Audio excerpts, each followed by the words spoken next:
नमस्कार साथियों, आज की इस कहानी का शीर्षक है समधन जी, हर सास बुरी नहीं होती। साथियों, कहानी पसंद आए तो वीडियो को लाइक करके चैनल को जरूर सब्सक्राइब करिएगा। तो चलिए शुरू करते हैं। कॉलेज से आते ही पायल चिल्लाई, अरे भाभी जल्दी से इधर आओ, देखो ना मेरा प्रोजेक्ट बिल्कुल खराब बना और मेरी सहेली को मुझसे ज़्यादा नंबर मिल गए। मम्मी जी ने कहा, अरे 5 मिनट तो हुए नहीं है रानी को दफ्तर से आए और 2 मिनट भाभी को आराम भी नहीं करने देती है, और आज इतनी देर से कॉलेज से क्यों आई है, जरा यह तो बताओ। इतने में रानी पायल के पास आकर बोली, ला दिखा क्या प्रॉब्लम है, ऐसे कैसे तुझे कम नंबर मिल सकते हैं।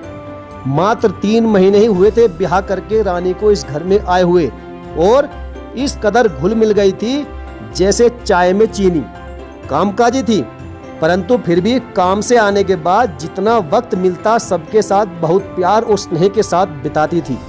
सासू माँ तो अक्सर लोगों को यही कहती थी कि बेकार में लोग प्रेम विवाह को बुरा बताते हैं, मुझे तो मेरे बेटे की पसंद पर बहुत नाज है। रानी को याद है कि जब उदय ने उसे बताया था कि उसके घर में उसका एक छोटा भाई और छोटी बहन भी है, तो रानी को यूं लगा मानो उसकी तो लॉटरी लग गई हो। रानी अपने माता पिता की इकलौती संतान थी।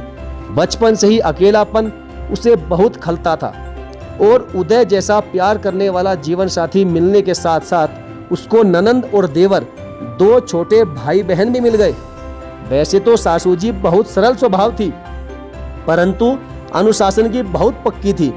घर के उनके कुछ कायदे कानून हैं जिसको घर के किसी भी सदस्य के द्वारा तोड़ना उनको मंजूर नहीं था, और ऐसी स्थिति में उनके रौद्र रूप के आगे किसी का साहस नहीं होता था।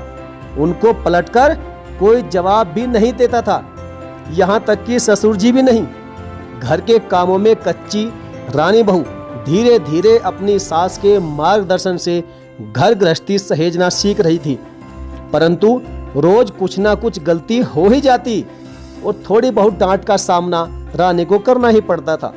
इसलिए सास बहू के बीच में एक दीवार थी जो वह चाहकर भी तोड़ नहीं पा रही थी। रानी बहू, अभी इसका प्रोजेक्ट छोड़ दे और चलकर रसोई में मेरी रात के खाने के लिए मदद कर। यह कहते हुए सासू माँ रसोई की ओर चली गई, और रानी भी एक आज्ञाकारी बच्चे की तरह सासू माँ के पीछे पीछे चली गई। पूरे दफ्तर में रोब मारने वाली रानी घर में अपनी सास के सामने भीगी बिल्ली बन ही जाती थी।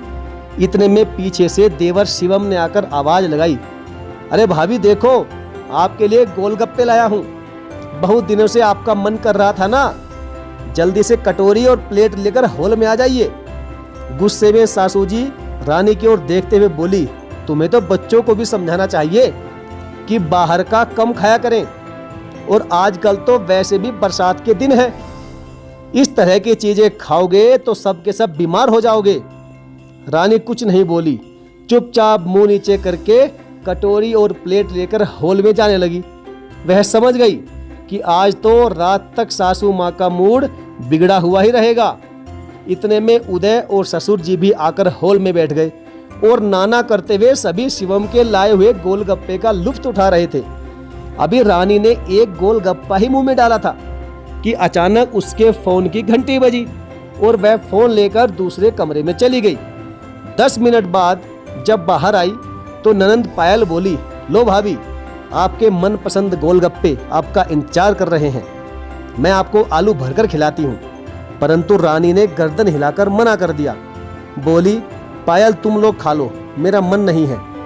रानी के चेहरे की उदासी उदय से भी छिपी न रही, परंतु संयुक्त परिवार में पति पत्नी हर समय बात नहीं कर सकते थे, इसलिए उदय रात के खाने के बाद रानी के कमरे में आने का इंतजार करने लगा। शाम को जब से फोन आया है तुम उदास ही घूम रही हो, किसका फोन था, सब ठीक तो है ना?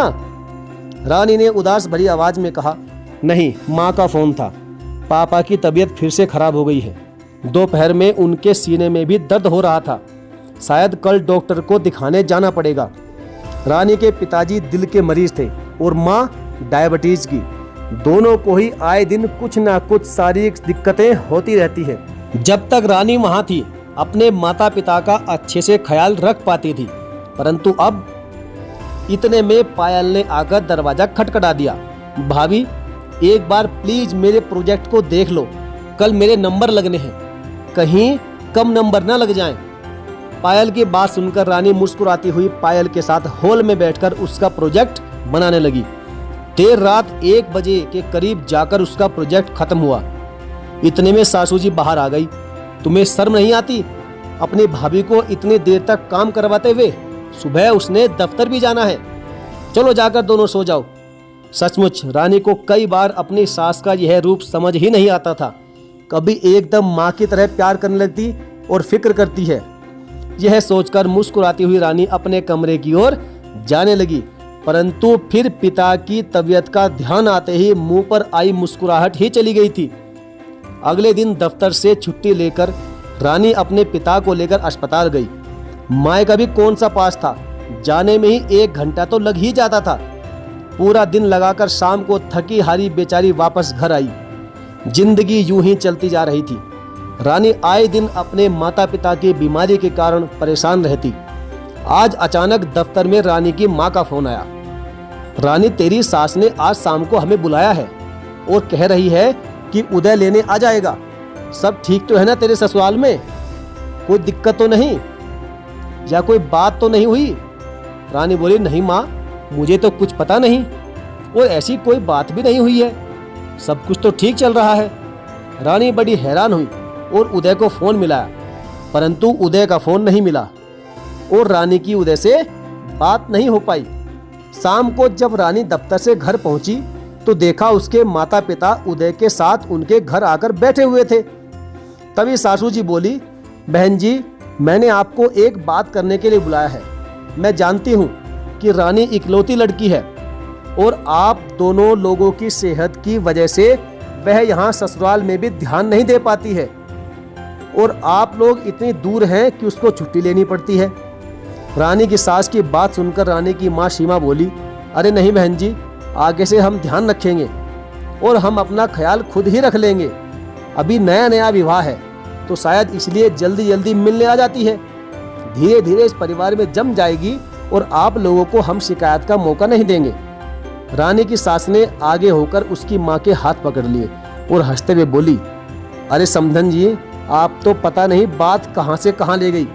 अरे मेरे कहने का मतलब यह था कि हमारे इसी अपार्टमेंट में नीचे का फ्लैट बिक रहा है और कीमत भी सही है। यदि आप लोग जाकर देख लें और उचित लगे तो अपना घर बेचकर आप हमारे अपार्टमेंट में ही क्यों नहीं शिफ्ट हो जाते हैं। इस तरह रानी भी आपकी अच्छी तरीके से देखभाल कर सकेगी और खुश भी रहेगी, क्योंकि मैं जानती हूँ कि एक बेटी का अपने माता पिता से कितना लगाव होता है और जब इकलौती होती है तो उसके मोह के साथ साथ जिम्मेदारी भी तो बढ़ जाती है। रानी हैरानी से अपनी सास और उदय का मुंह देख रही थी कि यह कैसी बात थी और सासू माँ ने कितने अच्छे से सबके सामने रख दी थी, जो कि मैं कभी सपने में भी नहीं सोच सकती थी। आखिर कौन सा ससुराल अपनी बेटी के माता पिता को वहीं उसी जगह पर रखना चाहता है। यह सोचते हुए रानी की माँ की आंखों में आंसू आ गए। तभी रानी की सास ने हंसते हुए कहा, अरे समधन जी, ऐसे क्या देख रही हो? अरे हर सास बुरी नहीं होती। उदय बोला, और मेरी माँ तो बहुत अच्छी है। और हाँ रानी, तुम ही क्यों अपने ससुराल में रहो, मैं भी अपने ससुराल में जब चाहे रह लिया करूंगा, बस 10 सीढ़ियां उतर कर ही तो जाना होगा। उदय के इतना कहते ही सभी लोग ठहाका मारकर हंस पड़े। आज रानी को अपनी सास पर गर्व था और वाकई में आज उसकी सास ने यह साबित कर दिया था कि हर सास बुरी नहीं होती। जमाना धीरे धीरे सही मगर बदल रहा है। साथियों, अक्सर हम अपने बेटों के लिए इकलौती बेटियां तो ढूंढ लेते हैं और उनके साथ आने वाली जमीन जायदाद और पैसे पर भी हमारी नजर होती है, परंतु उस लड़की की मायके के प्रति जिम्मेदारी उठाने के लिए अक्सर उसे छूट नहीं देते, स्वतंत्रता नहीं देते। लड़का हो या लड़की, दोनों का ही अपने माता पिता के बुढ़ापे में सेवा करने का बराबर का कर्तव्य है। साथियों, मुझे उम्मीद है कि हर बार की तरह यह कहानी भी, जिसका शीर्षक समधन जी हर सास बुरी नहीं होती, आपको जरूर पसंद आई होगी। और पसंद आई है तो वीडियो को लाइक और चैनल को सब्सक्राइब जरूर करें। तो चलिए साथियों, मिलेंगे फिर और किसी बेहतरीन कहानी के साथ। तब तक के लिए धन्यवाद। जय माता।